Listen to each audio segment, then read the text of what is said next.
प्रिय छात्रों, यदि आपको किसी भी परीक्षा में सफल होना है तो आप इस यूट्यूब चैनल को सब्सक्राइब जरूर करें। इसके अलावा डिस्क्रिप्शन में लिंक मिल जाएगी, तो आपको एक ऐप डाउनलोड करना है, तो उससे आप 9th से लेकर के आपकी नौकरी की एग्ज़ाम तक सभी आपको वीडियो मिल जाएंगे। ऐसा आज तक नहीं हुआ जिस छात्र ने उस ऐप को सब्सक्राइब किया, ऐप को डाउनलोड किया। ऐप तो हमने अभी बनवाया है, ऐप के पहले जो छात्र थे ऐसा कोई छात्र नहीं है जो अभी तक सक्सेस ना हुआ हो, क्योंकि हम जो जानकारी देते हैं 100% सही देते हैं, तो बच्चों का सिलेक्शन तो हो ही जाता है। देखिए यहाँ पर यह है आपके अगले पार्ट का पहला प्रश्न है, मध्य प्रदेश को किस नाम से जाना जाता है? तो यहाँ पर देखिए, मध्य प्रदेश को, अपने प्यारे मध्य प्रदेश को टाइगर स्टेट भी कहते हैं, सोयाबीन स्टेट भी कहते हैं, नदियों का मायका भी कहते हैं। तो इसका उत्तर हो जाएगा तीनों नाम। अब प्रिय छात्रों, यहाँ पर आप देखिए, हमने आपको इसकी एक ट्रिक्स दी थी, बहुत ही बेहतरीन। तो आप ट्रिक्स से ज़रूर अपने क्वेश्चनों का आंसर निकालिए, क्योंकि ट्रिक्स ही काम में आती हैं, बाकी तो हम भूल जाते हैं। तो आशा करते हैं आपको इस प्रश्न का आंसर पहले ही पता था, क्योंकि हम आपको बता चुके हैं पहले से ही। अगला प्रश्न है कि भारत का राष्ट्रीय मानव संग्रहालय कहाँ है? भारत का राष्ट्रीय मानव संग्रहालय भोपाल में है। यदि आपको पता नहीं है कि कौन सा कहाँ पर है, तो आप पता नहीं है तब की बात कर रहा हूँ, तो आप भोपाल आंसर जरूर लगा देंगे। भारत का राष्ट्रीय मानव संग्रहालय कहाँ पर है? भोपाल में। मध्य प्रदेश के प्राचीन विधानसभा भवन का नाम क्या है? तो इसका नाम है आपका मिंटो हॉल।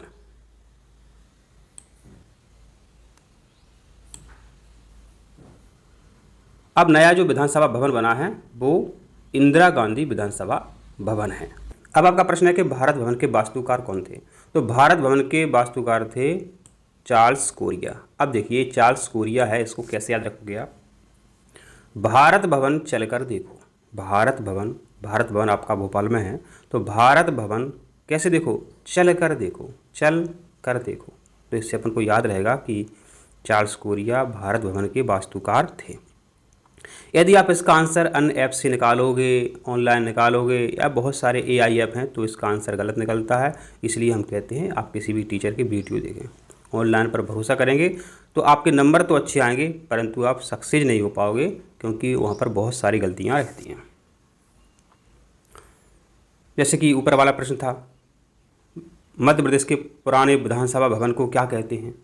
हमने बताया था मिंटो हॉल। यदि आप अन्य AI से किसी प्रकार से इसका आंसर निकालते हैं तो उसका आंसर गलत ही निकलता है। इसलिए आप किसी भी टीचर की वीडियो देखें, चाहे हमारे किसी के भी। अगला प्रश्न है, राजा मानसिंह तोमर विश्वविद्यालय किस विषय से संबंधित है? तो देखिए, यह जो आपका प्रश्न है ये कई बार पेपर में आपके इस परीक्षा में पूछा जाता है, तो आपको पता होना चाहिए। तो राजा मानसिंह तोमर विश्वविद्यालय जो है आपका ग्वालियर में है, और ये संगीत विश्वविद्यालय है। कैसा है? संगीत विश्वविद्यालय है। जब मेरे बच्चों, मैंने इनके आंसर किसी भी AI से निकालने की कोशिश की, सभी के सभी गलत आ रहे थे, ठीक है? तो आप मेरे प्यारे बच्चों, आप किसी भी टीचर की वीडियो देखें, इंटरनेट पर भरोसा कम करें।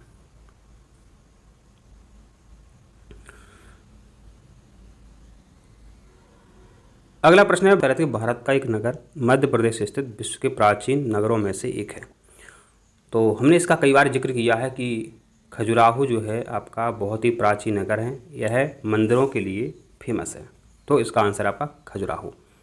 यह छतरपुर ज़िले में है। यहाँ 25 मंदिर बहुत फेमस हैं, ये आपको पता होना चाहिए। अब आपका प्रश्न है, मालवा क्षेत्र की गंगा किसे कहा जाता है?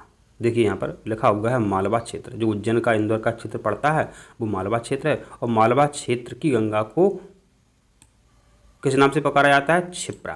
तो क्षिप्रा नदी है, क्षिप्रा नदी के किनारे उज्जैन है, ठीक है? क्षिप्रा नदी के किनारे क्या है? उज्जैन है। और हमने बताया था कि उज्जैन है, इंदौर है, और भी ज़िले हैं वो मालवा क्षेत्र के अंतर्गत आते हैं।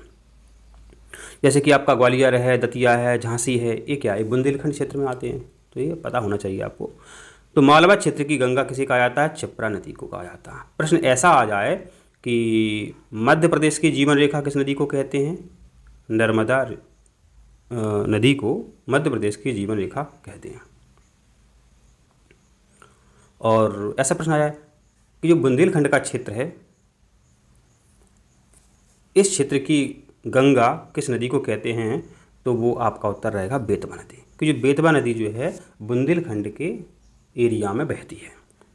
जैसे कि ओरछा का जो मंदिर है, या आप ओरछा घूमने जाते हैं तो वहाँ आपको बेतवा नदी देखने को मिलती है, वो बुंदेलखंड का जो है क्षेत्र पड़ता है।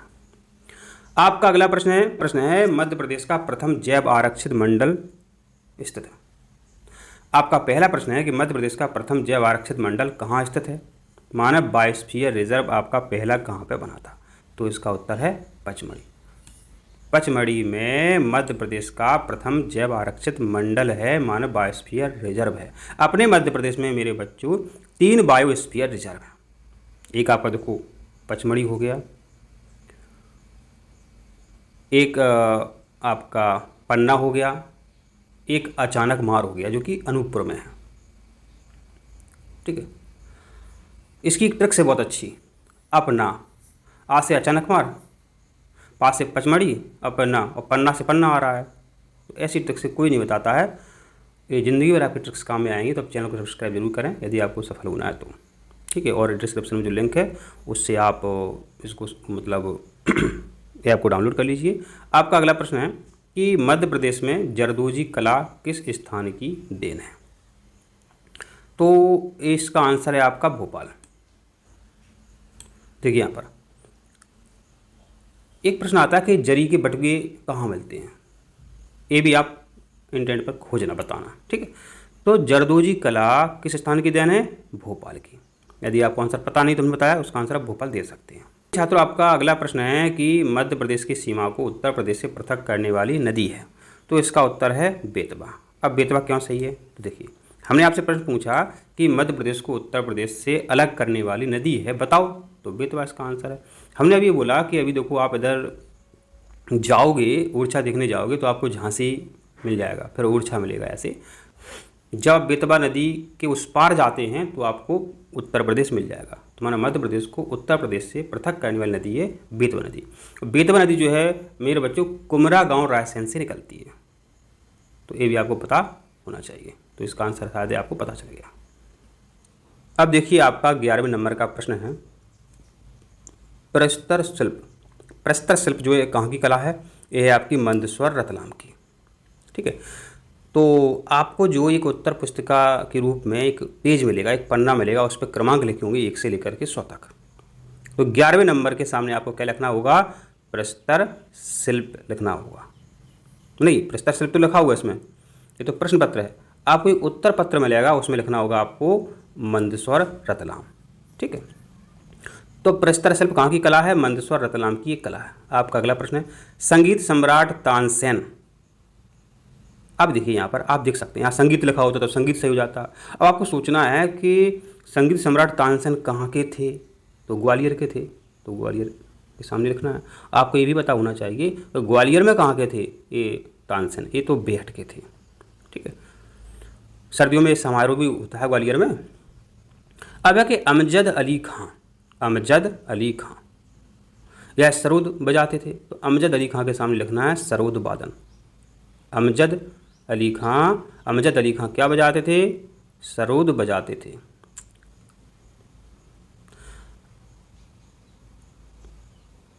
बाबुलिया गीत, बाबुलिया गीत जो है ये बुंदेलखंड में गाया जाता है। बाबुलिया गीत कहाँ गाया जाता है, बुंदेलखंड में। आपको पता नहीं हो अपनी बहनों से पूछना, आपकी जो बड़ी बहनें हैं, शायद छोटी बहनों को ना पता हो तो वो बता देंगे कि बाबुलिया कहाँ होता है। ये दतिया, ग्वालियर, तो बुंदेलखंड एरिया में होता है बुंदेलखंड। एक प्रश्न बनता है यहाँ से कि राई कहाँ का लोक नृत्य है, तो राई भी बुंदेलखंड का है, राई भी बुंदेलखंड का है। अब देखिए जो है यहाँ पर कि माच लोक नाट्य कला, यह कहाँ की है, तो यह है आपकी मालवा की है। मटका है, माछ है, मटका माछ मालवा में, मटका माछ मालवा में, ऐसे याद कर सकते हो। अब यहाँ माछ ही लिखा है, मटका नहीं लिखा है, कभी मटका भी आ सकता है। साथ में मटकी नृत्य नहीं करते हैं, तो मटका माछ लोक नाट्य कला जो है ये कहाँ की है, मालवा की है। जोबट परियोजना, जोबट परियोजना ये कहाँ पर है, ये धार में है, नर्मदा की सहायक नदी है एक। ठीक है, जोवट नदी नर्मदा की सहायक नदी है, उस पर एक जोवट परियोजना है। अगला प्रश्न है, पार्वती नदी का उद्गम कहाँ होता है? आष्टा तहसील में सीहोर जिला है, तो आष्टा तहसील से पार्वती नदी का उद्गम होता है। सुपारी के खिलौने कहाँ बनते हैं? सुपारी के खिलौने आपके रीवा में बनते हैं। विश्व प्राचीनतम शैलचित्र कहाँ पर देखने को मिलते हैं? तो ये आपके देखने को मिलते हैं भीमबेटका में, हमने कई बार बताया। भीमबेटका कहाँ है? रायसेन में। भीमबेटका की गुफाएं कहाँ है? रायसेन में हैं, और इन गुफाओं में आपको मिलेंगे प्राचीनतम शैलचित्र। शिवलिंग संग्रहालय कहाँ पर है? तो ये भोजपुर में पता होना चाहिए। राजा परमार भोज ने के नाम पर ये भोजपुर बसा है। तो आशा करते हैं इतनी जानकारी आपको समझ में आ गई है। देखिए मेरे बच्चों, आपसे प्रश्न आएंगे पेपर में कि इनके सामने आपको सही या गलत लिखना है। टिक नहीं लगाना, यहाँ पर आप देखो ध्यान रखो। उत्तर पत्र मिलेगा, उसमें अंक लिखे होंगे 21 22 ऐसे, तो 21 के सामने आपको लिखना होगा सही या गलत, जो आपको पता हो। देखिए यहाँ पर कर्क रेखा के समांतर बहने वाली नदी नर्मदा है, तो सही है। ताप्ती भी समांतर बहती है, ठीक है। तो अब यहाँ पर लिखिए नर्मदा नदी, तो यहाँ हो सकता है ताप्ती नदी भी आ सकती है। और कर्क रेखा के समांतर जो नर्मदा नदी बहती है, ये पूरब से पश्चिम की ओर आती है, इस तरीके से आती है और खंभात की खाड़ी में गिर जाती है, ठीक है। देखते हैं, संजय गांधी या संजय राष्ट्रीय उद्यान सीधी एवं सरगुजा जिले में फैला है, तो सही है। संजय राष्ट्रीय उद्यान कहाँ पे है? सीधी में। अब सरगुजा जी छत्तीसगढ़ में चला गया आपका। संजय कैसा है? सीधा इंसान है, ऐसे भी याद रख सकते हैं। राजस्थान एवं मध्य प्रदेश की सीमा चंबल नदी बनाती है, तो ये भी सही है।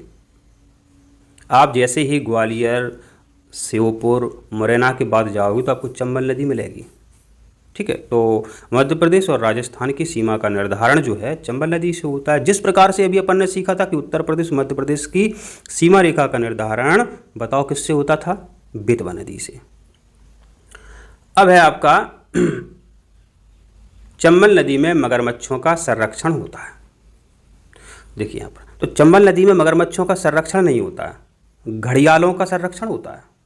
तो घड़ियाल और मगरमच्छ देखने में एक जैसे लगते हैं, तो बच्चे यहाँ कंफ्यूज हो जाते हैं और ये सही लिख कर देते हैं, तो ये गलत है। तो चंबल नदी में घड़ियालों का संरक्षण होता है, मगरमच्छों का नहीं होता है, तो यहाँ पर आपका गलत हो जाता है। 25 में देखते हैं, ईश्वरी गीत बुंदेलखंड क्षेत्र की पहचान है, तो ये गलत है, क्योंकि ईश्वरी गीत बुंदेलखंड क्षेत्र की पहचान है। तो जो ईश्वरी गीत है ये कहाँ पर गाया जाता है? तो ये बुंदेलखंड क्षेत्र में गाया जाता है। अगला प्रश्न है कि आला वीर गीतों के लिए समर्पित काव्य है, ये बहुत इंपॉर्टेंट प्रश्न है। तो जगनिक ने महोबा के क्षेत्र के जो कवि थे जगनिक, उन्होंने परमाल रासो लिखी और सावन में आला गाया जाता है। महोबा, झांसी, बुंदेलखंड के सब बच्चों को पता है कि आला का गान होता है। ऐसे वो आपने सुना होगा, एक को मारे दुई मर जावे बाकी सारे भैंसे मर जावे, ऐसे जो आला गीत सावन में गाया जाता है, बहुत वीर रस वाला है ये, ठीक है। तो आला वीर गीतों के लिए समर्पित काव्य है, माना वीर गीतों वाला काव्य है आला, तो ये सही है बात आपकी, तो सही हो जाएगा आपका। अब 27 में देखते हैं, मांडना कला रंगोली मालवा एवं निर्माण की पहचान है, तो ये सही है। मांडना कला मालवा निर्माण की पहचान है, हाँ है। अब हम आपसे पूछते हैं कि मालवा एवं निर्माण की कौन सी कला पहचान है? मांडना कला, मांडना मालवा, ऐसे याद रख सकते हैं, मटका मालवा।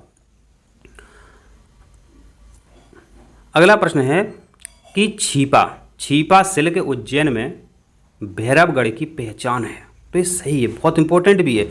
छीपा शिल्प उज्जैन में भैरवगढ़ की पहचान है, हाँ है, तो इसका आंसर है सत्य। छीपा शिल्प या छीपा सिल्क कहें आप, तो उज्जैन गढ़ में भैरवगढ़ की पहचान है। जिरौनी, तेलंगा, कोहेबर तथा चित्रावन भित्ति चित्रकलाएं हैं, तो ये सही है। जिरौती भी बोलते हैं इसको, तो जिरौती, तेलंगा, कोहेबर, चित्रावन यह भित्ति चित्रकला हैं, हाँ हैं। और ये निमाड़ में है, जी निमाड़ में होती हैं, जी निमाड़ क्षेत्र की हैं जिरौती वगैरह, ठीक है, तो ये भी पूछ सकते हैं। तो निमाड़ क्षेत्र की भित्ति चित्रकलाएं हैं जिरौती, ऐसे याद रख सकते हो। गुड़िया निर्माण कला अलीराजपुर की पहचान है। तो ये गलत है, ये गलत है, अलीराजपुर की पहचान नहीं है। अब ये कहाँ की पहचान है उसके जानने के लिए आप कमेंट करें तो हम तुरंत आपको इसका जवाब दे देंगे। तो कमेंट भी ज़रूरी है मेरे बच्चों, कमेंट भी ज़रूरी है। आप बहुत भाग्यशाली हो कि आपका नाम इस परीक्षा के लिए भेजा गया है। आप ज़िंदगी में जब आगे चल के पुलिस का एग्ज़ाम या अन्य बड़े से बड़े एग्ज़ाम में बैठेंगे तो आपको लगेगा ये तो हमने सर से पहले ही समझे थे आंसर जो हम यहाँ देने वाले हैं। ठीक है, तो इसलिए आपने बहुत अच्छा किया जो आपने इस परीक्षा का फॉर्म भरा है। ठीक है, अब देखिए, अब आपको 31वें नंबर पर प्रश्न पत्र में मिलें या मिलेंगे, क्रम बदल सकता है, तो यहाँ पूरा नहीं उतारना है, वहाँ जो आपको अंक लिखे होंगे 1 से 100 तक, तो 31 के सामने आपको लिखना पड़ेगा जो आपको पता है। अब 31 में क्या है कि मध्य प्रदेश में शिल्पग्राम जो है खजुराहो में स्थित है। मध्य प्रदेश में शिल्पग्राम कहाँ पर स्थित है? खजुराहो में। तो उत्तर पुस्तिका में एक पेज मिलेगा, उसमें क्या लिखना है 31 के सामने? खजुराहो। अब तुलसी शोध संस्थान एवं संग्रहालय कहाँ पे है? तो तुलसी शोध संस्थान एवं संग्रहालय आपका चित्रकूट में है। यह मंदाकिनी नदी के किनारे बसा है, ये भी आपको पता होना चाहिए। अब है आपका आदिवासी लोक कला एवं बोली विकास अकादमी कहाँ पे स्थित है? भोपाल में। आदिवासी लोक कला एवं बोली विकास अकादमी कहाँ पर स्थित है? भोपाल में। राम लीला मेले का आयोजन कहाँ पे होता है? राम लीला मेला दतिया जिले के भांडर में भी लगता है। तो एक बार ये प्रश्न आया था तो हमने इसकी बात रखी थी कि सर इसका आंसर आप गलत दे रहे हैं। अब देखो, जो पेपर बनाते हैं उनको भी कई प्रश्नों के आंसर पता नहीं होता है। यदि आपको सही से पता है तो आप उनसे कह सकते हैं हमारा एक आंसर गलत क्यों किया आपने। ठीक है, अब देखते हैं 35वां। तो देखिए यहाँ पर इसका आंसर जो है मेरे बच्चों भांडेर ही सही निकला था। ठीक है, दतिया जिले में पड़ता है। ठीक है, ग्वालियर के पास में है। गुड़ी पड़वा तीज त्योहार किस क्षेत्र से संबंधित है? तो यह मालवा क्षेत्र से संबंधित है।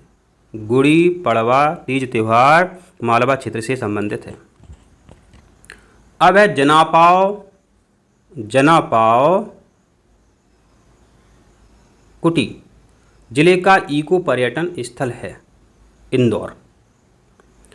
रियंद बांध परियोजना किस जिले में है? तो रियंद बांध परियोजना सिंगरौली जिले में है। बहुत ही अच्छा प्रश्न है।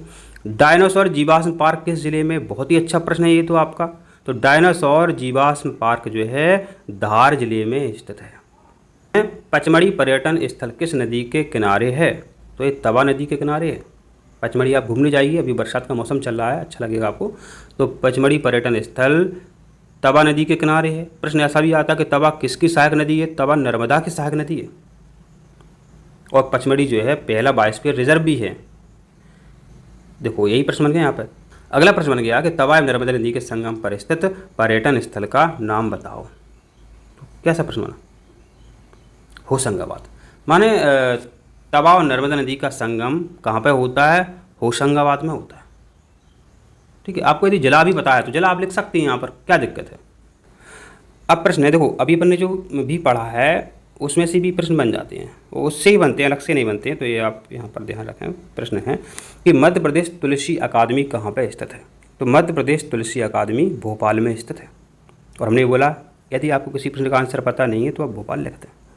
ठीक है, अगला प्रश्न है मध्य प्रदेश बौद्धकालीन सभ्यता के अवशेष धार जिले के किस स्थान पर हैं? उत्तर है खलघाट। क्या उत्तर है? खलघाट। अभी आपने एक प्रश्न और देखा था कि डायनासोर जीवाश्म पार्क कहाँ पर स्थित है? धार जिले में स्थित है। एक जीवाश्म पार्क और है मेरे बच्चों, एक जीवाश्म पार्क और है, उसका नाम है घुघुबा। तो घुघुबा जीवाश्म पार्क डिंडोरी में है। और अपने मध्य प्रदेश में 2 जीवाश्म पार्क हैं, ये आपको पता चल गया है। तो अगला प्रश्न है कि शास्त्रीय नृत्य का अखिल भारतीय उत्सव कहाँ पे होता है? खजुराहो में होता है। खजुराहो कहाँ है? खजुराहो में है ना, मध्य प्रदेश में है खजुराहो। खजुराहो मंदिरों के लिए प्रसिद्ध है। तो आपको पता चल गया कि शास्त्रीय नृत्य का अखिल भारतीय उत्सव हर साल जो होता है कहाँ पे होता है? खजुराहो में होता है। यहाँ हवाई अड्डा भी है।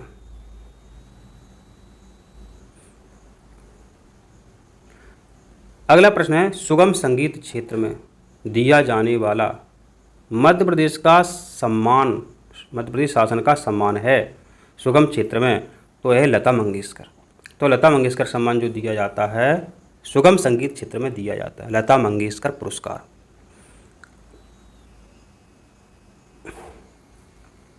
अगला है कि दुलदुल घोड़ी लोक कला किस जनजाति की पहचान है, तो ये सहरिया जनजाति की पहचान है। दुलदुल घोड़ी लोक कला किस जनजाति की पहचान है, दुलदुल लोक कला जो है, दुलदुल घोड़ी लोक कला जो है यह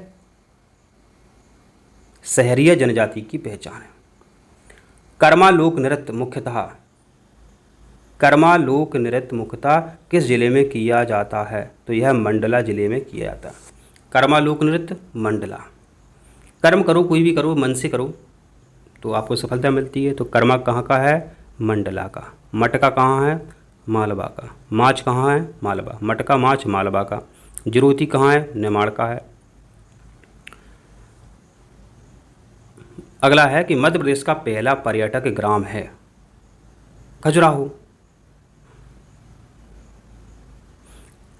अब है बीबी साहब की मस्जिद, बीबी साहब की मस्जिद, ये कहाँ पे है, बुरहानपुर पे। अब है चारकोट मस्जिद, कहाँ पे है, मांडू में है। बच्चे इसका आंसर धार भी लिख सकते हैं। तो चारकोट मस्जिद मांडू में स्थित है और मांडू में जहाज महल भी है। तो कई तरीके से प्रश्न आपका बन जाता है। अब अब्दुल फजल स्मारक कहाँ पे स्थित है, अब्दुल फजल स्मारक ग्वालियर में स्थित है। अब्दुल फजल स्मारक कहाँ पर स्थित है, ग्वालियर में स्थित है।